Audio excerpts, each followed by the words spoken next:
This is the Dutch Parliament in The Hague. There are 150 MPs, one of whom, my guest today, lives a life very different from all of the others. He has bodyguards, he lives in a series of safe houses. The reason? Well, he continues to wage what he's declared to be a jihad against Islam. He has an unerring eye for controversy, but is he winning the argument?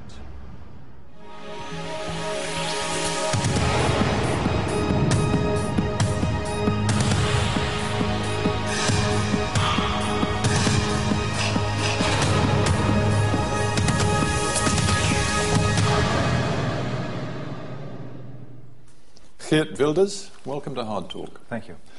You are still hugely controversial. You still have the security detail, you sleep in the safe houses, but do you worry that the Dutch people are no longer listening to you?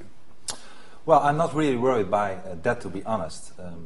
We have 9 seats in our parliament today, and if you look at the latest polls, we even get 50% more, like 14 seats out of the 150-seated parliament, so almost 10%. So I believe that there is a growing amount of people, at least in my country, that support our ideas, and I'm very happy with that. But you thrive on controversy. You thrive on provoking extreme reaction. And if we look at the film that you made earlier this year, Fitna, which in essence took the Quran, took the words from the Quran and conflated them with images of jihadi terror, and seemed to suggest the message was Islam equals terror. And yet that film flopped. It roused very little reaction. Yes.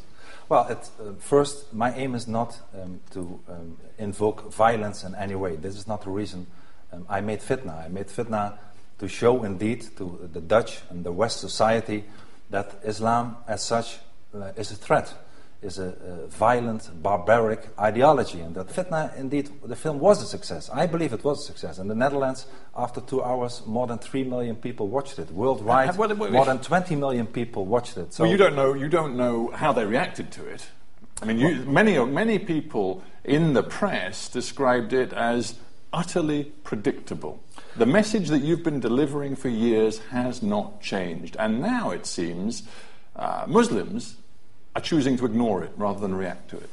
Well, this is fortunately, or unfortunately maybe, I don't know, not the case. There was a lot of reactions to the film Fitna, both in the Netherlands and abroad. There was a parliamentary debate with our Prime Minister a few days after Fitna. There was a debate in our society. Could be more, I agree with that, but still there is. And I get so many reactions also from abroad, 20 million people watched it, and my email box, more than 1,000 reactions a day. And well, I'll tell you one reaction from abroad, a reaction of Mr. Vestergaard, the Danish cartoonist, whose image you reproduced in your film. Yes. That is the famous cartoon image of a depiction of Prophet Muhammad with a turban, a bomb on his head, yes. Apparently an allusion to terrorism. Mr. Vestergaard asked you to take that cartoon image out of your film. You had not got permission to use it, and he said your ideas about Islam and the dangers of Islam were absolutely contrary to his own, and you had to take the image out. And I did. I indeed made a mistake by using, without asking, his cartoon. On the other hand, I met him a few weeks ago in Denmark to discuss the matter, and even though he doesn't agree and he doesn't share my view on Islam, he's very much in favor of the freedom of speech, and he even said that if you would have asked me, I would have made, especially for you, perhaps a new cartoon that you could use in your film. Well, he may agree with the freedom of speech, but it is quite embarrassing for you, Mr. Wilders, is it not, when he says Wilders has an overly generalized perception of Muslims as potential terrorists. It is not like that at all, he says. I know a lot of Muslims here in Denmark who accept democracy completely and who live their religion as a private matter.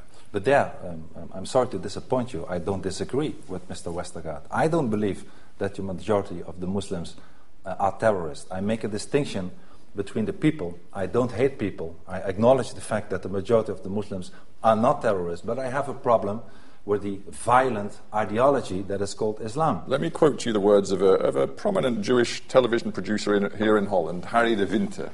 He said, You can find many sentences in my Torah that are violently abusive of homosexuals, women, non-Jewish preachers. But if the film, a film similar to Fitna, had been made about Jews, it would have been universally condemned as anti-Semitic.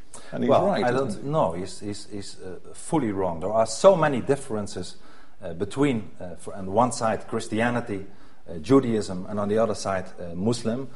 The religious context. You can find words in the Bible, in the Torah, which appear to be incitements to violence, which incite hatred against apostates, against unbelievers, and if you chose to thread them together, as you do with particular words from the Quran, you could characterize both of those other religions as committed to violence, hate, and even terror.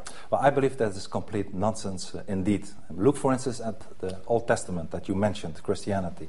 It was followed by a more moderate New Testament. There has not been any new Quran so far. And what are the problems today? Besides perhaps some incidents in Israel and other countries, the majority of the terroristic and violent acts today, whether it is in London, whether it's in Madrid, in the streets of Amsterdam, or 9/11, is committed by people in the name of Islam, not by Buddhism or by Christianity or by Judaism. But here we get to the question of interpretation and context and fairness. Let me just cite you one example. Yigal Amir, a Jew, a religious Jew who assassinated a Prime Minister, Yitzhak Rabin, he said that he did it inspired and guided by words from Jewish holy text. That does not give you, me, or anybody else the right to say that Judaism is a religion committed to terror, does it? It's not the contrary. Judaism... But you do the same with Islam. Christianity is part of our culture. And of course there are individuals like Yigal Amir who did the most terrible thing. But it's not in the same context. If you look at the Quran, where, if you saw after the destruction of the Second Temple in the Judaism, you also saw it in Christianity, I'll talk about the New Testament, that you saw a change of enlightenment, you saw a change of attitude. You don't see that in Islam. If you look at the Islam from 1400 years ago, when those people declared war on our societies and our culture, you see almost no change. Why? Because Islam and the Quran is believed as the word of God. I feel your passion. I hear it. Yes. And I also sense an incredible certitude from you, a belief that you are right. There is not a shred of self-doubt in you. How can you reach that level of certitude about Islam, your belief that you know what Islam is? I look at your record. You've spent an awful lot of time in the Middle East, but actually almost all of it's been in Israel. You've visited Israel. That's not true. Hang on, you've visited Israel more than 40 times. You've lived in Israel. Have you lived in Turkey? Have you lived amongst Muslims, let's say in Michigan in the United States, or amongst Muslims actually in your own country in the Netherlands, Muslims who are moderate, law-abiding, peaceable people living in a democracy and accepting the rules of a democracy? There are hundreds of millions of Muslims who you have apparently no knowledge of. I do. I visited not only more than you think Arab and Islamic countries, like I stated before, not only my friends, indeed, though ask my friends, I'm not ashamed to say that, of Israel. So, and I spoke to many people, from the clergy to the intellectuals to even journalists I spoke to. And I acknowledge once again the fact that in our societies there are a majority of the Muslims that are in fact not terrorists. But I know that if the amount of them will grow and if their culture will become more dominant, that it will change. And that the concept of taqiyya that they are stating now, by not really saying and showing often who they are, will change if they become stronger. And I'm not the first one. Maybe I want to emphasize one thing, because you said, how can you be so sure? I want to tell you one thing, because you are a British journalist. I remember reading a book called The River War by Winston Churchill. It was published in 1899, and Winston Churchill at that time said very clearly that Mohammedanism is a militant faith and we may lose our civilization in Europe. And unfortunately what I see today, that we have a total lack of political leadership. The leaders in Europe and in the European countries are not behaving like Churchill. They are behaving like Chamberlain, selling out with the enemy, which is Islam, selling out our culture, our identity. And I'm a politician that stands up and says, enough is enough. Islam is not part of our culture, should never be.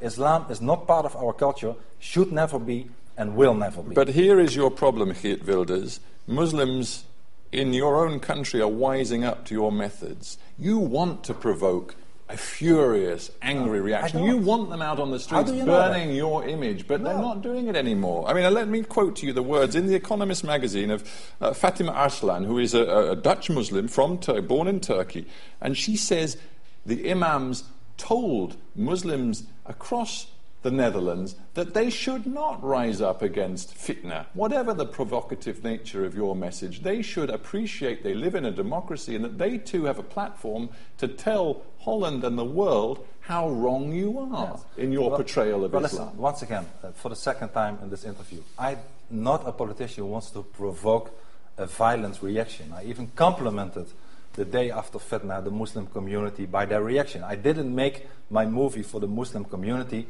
I made it for the Dutch and Western community to show them what a danger the Islam is.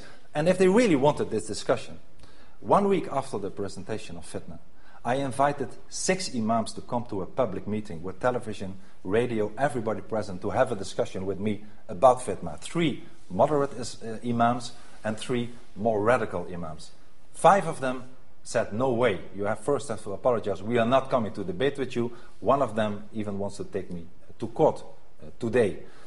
So if they really would be able to have a discussion, I mean, they can criticize fitna, they can criticize the Muhammad cartoons, but they do not dare, and this is the soil of the problem, they do not dare to criticize their own terrible ideology and a terrible fascist book like Mein Kampf, which is called the Quran. They are not able to do that. And if they really would to integrate and assimilate in our society, they would come to my invitation to the debate and they would speak out their mind, and then we would have a discussion. They are weak and they are not afraid. They are afraid of doing that. Interesting that you call the Quran Mein Kampf and you called for it to be banned from the Netherlands. You've also, in different ways, expressed an authoritarian streak. You want to see dual citizens who are convicted of a crime expelled without any judicial process to their country of origin. With judicial process. Don't make it worse than it is, according to a lot of people. With judicial process. Also, you've said that you admire the administrative detention system in Israel. You want to see people in Holland locked up indefinitely, without trial. You have become an authoritarian, and yet you defend... Also, that is not... Please, if you can say whatever you like, but please state the facts. Administrative detention is not without trial. Not in Israel, and not even how I propose it in the Netherlands. What you're saying is that when you say you are the defender of traditional Dutch democracy, values of liberty and freedom, actually... that isn't quite true. You're defining a new Dutch value, which is based actually on authoritarianism. No, I mean, this is a concept that even in Germany, you have the possibility for people that they lose their civil rights if they made some kind of crime. Even constitutional rights they can lose. And I believe it is strengthening the rule of law. It is strengthening our democratic society. If you would not allow a minority of persons to commit crimes and to kill everything that we stand for, you will strengthen the society. What is the difference between you and the National Front in France or the neo-fascist movement, which is increasingly strong in Italy today? The difference is that I'm not a racist or a xenophobe. I don't hate people. I have a problem with the ideology, the sick, cancerous ideology, Islam, and the dangerous prophet, the barber Muhammad. I believe this is very... But you have a problem with many things that go beyond Islam. You have a problem with immigration. You have a major problem with immigration. This is one of my solutions. But I don't... No, hang on. I'm not hanging on. I'm answering your question first. Your question was, what do you have in common with those guys? I'm saying I have nothing in common. The first reason I already gave you... But that's patently not true. You have plenty in common. No, the second is that, once again, I don't hate people. I have nothing against people who call themselves Muslim. I have something against their ideology. And I want to fight the ideology. And because I want to do that, I believe that we should stop the immigration. Indeed, we should have a full stop of immigration from Muslim countries. We should have a stop of building of mosques in the Netherlands. And maybe even more important, the young children at Islamic schools today in Europe and in the Netherlands that are filled in the head with an ideology of hate, ideology of intolerance, those schools